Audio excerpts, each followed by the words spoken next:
Olá pessoal, Luciano Matias, criador do Liberdade em Cripto e Web3. E o nosso último vídeo foi um pouco diferente, como você deve ter percebido.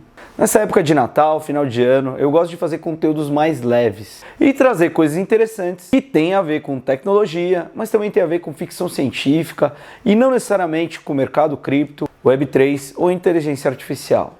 Hoje, a segunda parte do nosso guia científico de viagem no tempo em filmes, baseado no guia da Ars Technica.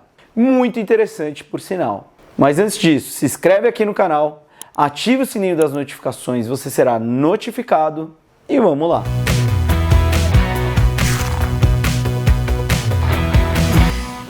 Um guia de viagens no tempo em filmes. Esse guia da Ars Technica é muito interessante porque ele pesa o lado científico das viagens no tempo nos filmes e o lado do entretenimento. E, obviamente, muitas vezes eles não se combinam, os dois não conseguem ganhar ao mesmo tempo. Para ser muito interessante, do ponto de vista de entretenimento, ele pode pecar muito do lado científico e vice-versa. E esses foram os critérios que a Ars Technica usou para avaliar. E eu vou incluir aqui também a avaliação do IMDb. E aqui alguns critérios que o pessoal da Ars Technica usou para criar essa lista e a pontuação deles. 1. A viagem no tempo faz sentido lógico? 2. O mecanismo físico da viagem no tempo é realista? 3. O filme usa a viagem no tempo de maneiras narrativamente interessantes? Essas são as perguntas e os critérios que eles avaliaram os filmes. Então vamos lá. Nosso primeiro filme de hoje, Star Trek 4, The Voyage Home, de 1986, dirigido por Leonard Nimoy,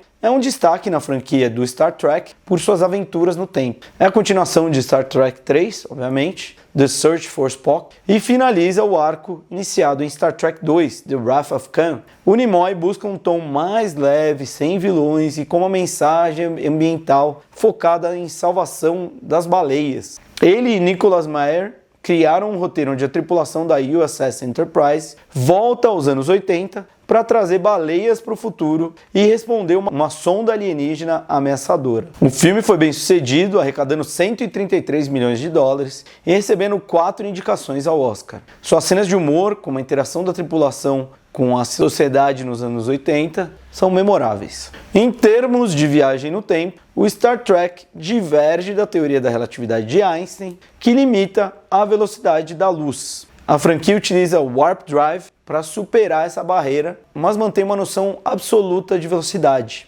diferentemente da física real. Em The Voyage Home, a viagem no tempo envolve manobras próximas ao Sol, um aceno à ideia de que a gravidade é a curvatura do espaço-tempo. O filme lida bem com as implicações temporais. A tripulação se preocupa em alterar o passado, mas raramente faz isso. Um momento interessante é quando Scott revela a fórmula de alumínio transparente a um engenheiro do século XX, levantando questões sobre a origem das ideias e linhas temporais. Star Trek 4 sugere um único cronograma consistente, mas deixa aberto a possibilidade de múltiplas realidades. As guerras temporais, na narrativa mais ampla da história e da franquia, levam ao eventual banimento da tecnologia de viagem no tempo, evitando futuros problemas. E aqui mais um filme que eu adoro, Bill e Ted's Excellent Adventure. Bill e Ted, uma aventura no tempo, em português. Foi lançado em 1989 e é uma comédia que se tornou surpreendentemente popular, resultando em 2 sequências, Bill e Ted's Bogus Journey, de 1991, e Bill e Ted Face the Music, que foi lançado recentemente, em 2020. Os protagonistas, Bill West Preston, que é o Alex Winter, e Ted Theodore Logan, que é o Keanu Reeves, são estudantes do ensino médio, descomplicados, otimistas, rock and roll, enfrentando o risco de reprovação em história, o que poderia levar ao fim da sua banda, os White Stallions, ou os Garanhões Selvagens, e comprometer uma utopia futura onde a música deles rege a sociedade que eles estão destinados a criar. Com a ajuda de uma máquina do tempo em forma de uma cabine telefônica, entregue a eles por Rufus, representado pelo George Carlin, no ano de 2688, eles viajam pelo tempo encontrando figuras históricas como Sócrates, Billy the Kid, Sigmund Freud, Beethoven, Gengis Khan, Joana d'Arc e Abraham Lincoln, trazendo para conhecer a cidade de San Dimas, na Califórnia, em 1989. O filme apresenta cenas muito divertidas, como por exemplo Napoleão em um parque aquático, comendo sorvete, e o Beethoven tocando teclados, falando que a sua influência é Bon Jovi, e arrecadou 40 milhões de dólares, superando seu orçamento de 10 milhões. A trama gira em torno de um paradoxo temporal. Rufus chega em 1989 para ajudar o Bill e Ted a passarem em história, mas se eles já criaram essa sociedade, eles já passaram por tudo aquilo, por que ele está preocupado? Por que ele voltou no tempo? Né? O Bill e Ted contém o uso mais brilhante da lógica de viagem no tempo e mais engraçado também. Os meninos precisam da chave do pai do Ted para conseguir soltar algumas pessoas da prisão, mas eles não têm tempo de buscá-las. Então, em um salto intelectual momentâneo, que envergonha outros protagonistas da viagem no tempo, eles se lembram que tem uma máquina do tempo. E o Bill fala assim, depois que a gente fizer o relatório, vamos viajar no tempo até 2 dias atrás, roubaremos as chaves do meu pai e as deixaremos aqui. E aí, obviamente, eles encontram a chave lá, onde eles deixaram. E aí eles falam, mas será que a gente vai deixar? Elas estão aqui, então a gente deixou. Então depois do relatório não podemos deixar de fazer isso, diz o Bill, senão não vai acontecer. Mas aconteceu. Esse filme é excelente, gente. Eu adoro, assisto com meus filhos. O Bill e Ted's Excellent Adventure é lembrado por sua abordagem leve e divertida da viagem no tempo, oferecendo ao público uma experiência escapista e alegre, além de ser recheado de cultura rock and roll dos anos 80, que é excelente. O outro filme, Time Cop, de 1994, dirigido por Peter Hyams e baseado em uma série de quadrinhos da Dark Horse Comics, é um filme que mistura elementos de Arma Mortífera e O Exterminador do Futuro. Jean-Claude Van Damme interpreta Max Walker, um policial de Washington, que após a morte da sua esposa, em 1994, torna-se um agente da Time Enforcement Commission, da TEC. 10 anos depois, ele enfrenta um senador corrupto, representado por Ron Silver, que usa a tecnologia de viagem no tempo da TEC para financiar sua campanha presidencial e alterar o futuro. O filme explora a ideia de que viagens ao passado podem mudar o futuro, uma noção popularizada por De Volta para o Futuro. Time Cop apresenta também a peculiaridade de permitir viagens ao passado, mas não ao futuro, contrariando o entendimento atual da ciência moderna e da física.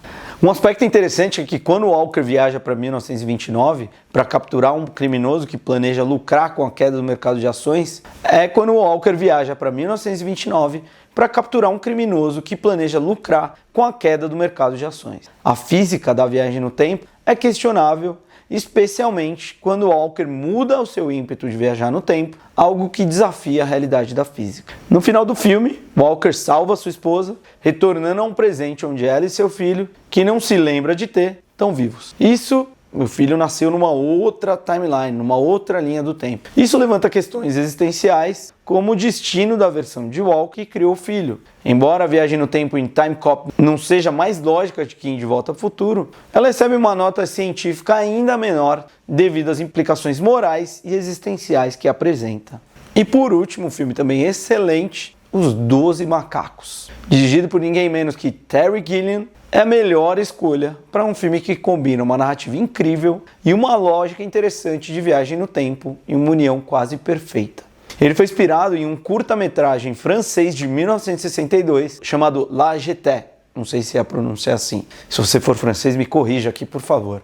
O filme é estrelado de ninguém menos que Bruce Willis, como um condenado de 2035 chamado James Cole, que é enviado de volta no tempo para investigar a origem de um vírus mortal que apareceu em 1996 e destruiu quase toda a humanidade, forçando todos os sobreviventes a viverem no subsolo. Um grupo terrorista chamado Exército dos 12 Macacos é o principal suspeito. A esperança é que, se o vírus original pudesse ser encontrado, ele ajude os cientistas em 2035, estamos pertinho também, a encontrar uma cura. Mas Cole chega em 1990, em vez de 1996, e acaba em uma instituição mental, onde ele conhece um colega muito louco, interpretado por Brad Pitt, chamado Jeffrey Goins, uma atuação que foi até indicada ao Oscar, e ele é assombrado por um sonho recorrente, envolvendo um tiroteio em um aeroporto. Diversas reviravoltas, mas o espectador nunca perde o fio da trama não linear. E a aparência do filme remete até uma outra obra-prima do Terry Gilliam, de ficção científica também, chamada Brasil,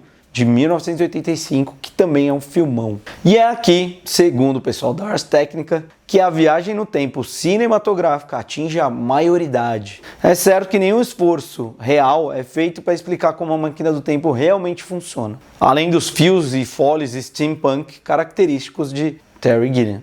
Mas o filme faz um trabalho maravilhoso ao fazer você pensar que o futuro está sendo mudado, antes de finalmente revelar que tudo se encaixa em um todo lindamente interligado. Willis tropeça no passado, afetando muitas coisas sem nunca se desviar de como as coisas sempre foram. Esse é um filme muito interessante, se você não assistiu, vale a pena você assistir. E como já diria A.G. Wells, um tempo quando todas as coisas boas serão para todos os homens pode estar mais perto do que pensamos. Cada um que acredita que traz o bom tempo mais perto, cada coração que falha o atrasa. Desejo a todos um Feliz Natal, cheio de paz, saúde, harmonia e alegria.